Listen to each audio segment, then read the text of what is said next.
তো এই জন্যই ইনফ্লুয়েঞ্জা ভ্যাকসিনটা এত জরুরি এবং দেওয়া দরকার। তো এই কারণে আমরা সবাই চাইছি, যেটা ডক্টর রায়ও বললেন, যে আপনারাও সবাই একটু উদ্যোগ নিন, নিজেদের বাড়িতেও সবাইকে বলুন এবং নিজেরাও পারলে ইনফ্লুয়েঞ্জা ভ্যাকসিনটা নিন। এই অ্যাওয়ারনেসটাই আমরা চাই। এর কি কোনো এজ গ্রুপ আছে? না, এই তো বললাম 6 মান্থস প্লাস থেকে দেওয়া যাবে। 6 মান্থস প্লাস থেকে 6 মান্থসের নিচে দেওয়া যায় না, 6 মান্থস প্লাস থেকে একদম বয়স অবধি। এটা কি সর্বত্রই দেওয়া যাবে? মানে যে কোনো জায়গায় গিয়ে তো দেওয়া সম্ভব না এটা? না, এটা যে কোনো জায়গা বলতে যে কোনো গভর্নমেন্টের ইয়েতে এখনো অবধি আসেনি, গভর্নমেন্ট শিডিউলে। তাই জন্য প্রাইভেট চেম্বার্স বা প্রাইভেট হসপিটালসেই আপনাকে পাওয়া যাবে। আপনারা কীভাবে সেটা সহযোগিতা করতে পারেন এই ব্যাপারে? আপনাদের পক্ষ থেকে কী ধরনের সহযোগিতা করতে পারেন?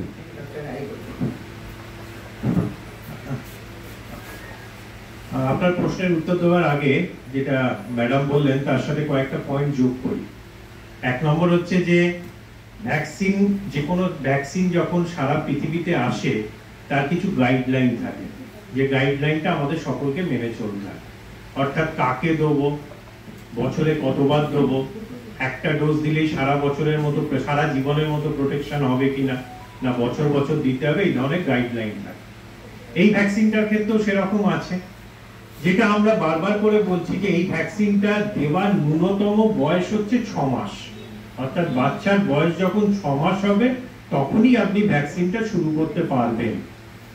এবার একটা কথা হচ্ছে যে 6 মাসের আগে যদি তার ইনফ্লুয়েঞ্জা রোগ হয় তখন কি হবে, সেটাকে কি বাঁচাতে পারবো না? তারও প্রতিকার এসে গেছে।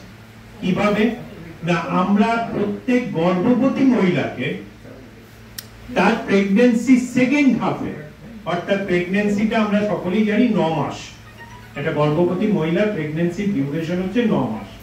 আমরা যদি 5 মাসের পর কি 6 মাসের পর এই ভ্যাকসিনটা যদি মহিলাকে, গর্ভবতী মহিলাকে, তাহলে দেখা যাচ্ছে এই ভ্যাকসিনটা মা এবং বাচ্চা দুজনের জন্যই 1 বছর তার এফেক্ট থাকছে। অর্থাৎ বাচ্চাটি জন্মের আগে এবং জন্মের পরে 1 বছরের প্রোটেকশন পাচ্ছে। তার মানে অটোমেটিক্যালি প্রথম 6 মাস কিন্তু তার প্রোটেকশন হয়ে যাচ্ছে মাকে ইনজেকশন দেবার জন্য।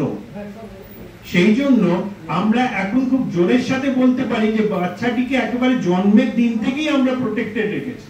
হয়তো তাকে ডাইরেক্টলি ইনজেকশনটা আমরা 6 মাসের আগে দিতে পারছি না, কারণ হচ্ছে যে আমাদের যে ইন্টারন্যাশনাল গাইড সেই অনুযায়ী 6 মাসের আগে বাচ্চাকে ইনজেকশনটা ডাইরেক্টলি দেওয়া যাবে। 2 নম্বর কথা হচ্ছে যে কোথায় পাবেন, কিভাবে সহযোগিতা করবেন। যে কোনো সারা ভারতবর্ষে যে কোনো ডাক্তারের চেম্বারে যদি আপনি গিয়ে বলেন যে আমার ইনফ্লুয়েঞ্জা ভ্যাকসিন লাগবে, তাহলে তার কাছে এই ভ্যাকসিন সবসময় অ্যাভেলেবল থাকা উচিত। যদি নাও থাকে, যে কোম্পানিরা এই ভ্যাকসিন তৈরি করে তাদের কাছ থেকে সেই ডাক্তার ভ্যাকসিন নিয়ে এসে আপনাকে দিয়ে দিতে পারবে। ফলে আপনাকে কিন্তু কোনো কোম্পানির পিছনে ছুটতে হবে না, কোনো ওষুধের দোকান গিয়ে হয়রানি হতে হবে না। আপনার একটাই কাজ, সেটা হচ্ছে কোনো একজন রেজিস্টার্ড মেডিকেল প্র্যাকটিশনারের সাথে গিয়ে যোগাযোগ করুন, আপনি ভারতবর্ষের যে অঞ্চলেই থাকুন না। এই প্রসঙ্গে আমি আরো 2-3টে পয়েন্ট বলবো। 1 নম্বর হচ্ছে যে ভ্যাকসিন তো নিচ্ছি আমরা, ভ্যাকসিন কেন নিচ্ছি, যেন রোগটা না হয়। কিন্তু ভ্যাকসিন নেওয়াটাই কিন্তু শেষ কথা নয়। সারা বছর ধরে আপনাকেও কিছু সাবধানতা অবলম্বন করতে হবে। কি সাবধানতা? এই রোগটা কিভাবে একজনের থেকে আরেকজনের কাছে যায়। ধরুন আমার আজকে ফ্লু হয়েছে, আমি এখানে এসে অনর্গল কাশতে শুরু করলাম, অনর্গল হাঁচি হচ্ছে, তাহলে আমার মুখ থেকে যে ড্রপস গুলো বেরোচ্ছে তার মধ্যে কিন্তু ভাইরাস বেরোচ্ছে। সেই ভাইরাস গুলো কিন্তু আপনাদের প্রত্যেকের শরীরের মধ্যে চলে যাচ্ছে, ফলে অজান্তেই আমি এতজনকে কিন্তু ইনফেকশন করে দিলাম। সুতরাং এর থেকে বাঁচবেন কি করে? 1 নম্বর হচ্ছে যে আমি নিজেকে প্রোটেকশন নিতে হবে, যে আমাকে একটা মাস্ক ইউজ করতে হবে, যেটা কোভিড এর সময় আমরা প্রচুর ইউজ করেছি, সেটা এখনো করতে হবে।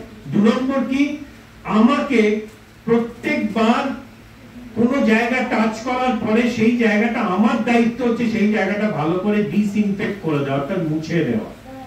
কি দিয়ে মুছবেন সেটাও বলা আছে, সেটা হচ্ছে এমন একটা স্যানিটাইজার যে স্যানিটাইজারে অ্যালকোহল রয়েছে 60%। বাজারে প্রচুর স্যানিটাইজার আছে, কোভিড এর সময় তো আমরা স্যানিটাইজার কিনতে কিনতে প্রচুর হয়ে গেছে, কিন্তু আমরা কোনোদিনও স্যানিটাইজার বোতলটা কি দেখেছি যে এটাতে অ্যালকোহল পার্সেন্টেজ কতটা আছে? অনেক সময় দেখি না। যে স্যানিটাইজারে 60% মিনিমাম অ্যালকোহল আছে সেটাই কিন্তু স্যানিটাইজার, বাকিগুলো নয়। সুতরাং এই রকম স্যানিটাইজার আপনাকে পকেটে রাখতে হবে যতদিন আপনি কাশছেন। 3 নম্বর কি, আপনি যদি হাত ধুতে যান, হাত ধোয়ারও একটা নিয়ম আছে, সেটা হচ্ছে পর্যাপ্ত পরিমাণে সাবান বা স্যানিটাইজার দিয়ে আপনাকে 20 সেকেন্ড হাত ধুতে হবে।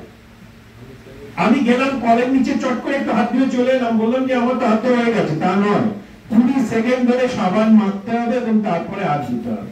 তো এই ছোট ছোট জিনিসগুলো যদি আমরা ফলো করি তাহলে কিন্তু আমরা একজন আরেকজনের কাছে বিপদ হয়ে দাঁড়াবো না। তাই বারবার একটাই কথা বলছি, এই ধরনের হেলথ অ্যাওয়ারনেস প্রোগ্রামের একটাই উদ্দেশ্য মানুষকে সচেতন করা।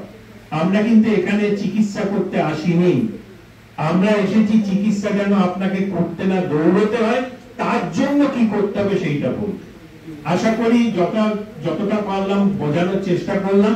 এবার আমি চাইবো যে আপনাদের তরফ থেকে কোনো প্রশ্ন আসুক, কারণ এটা কিন্তু একটা ডিসকাশন, এটা কিন্তু ওয়ান ওয়ে ট্রাফিক নয় যে আমরা বলে চলে গেলাম আপনারাও শুনে চলে গেলেন। যা যা প্রশ্ন মনের মধ্যে আছে এখনই করলাম।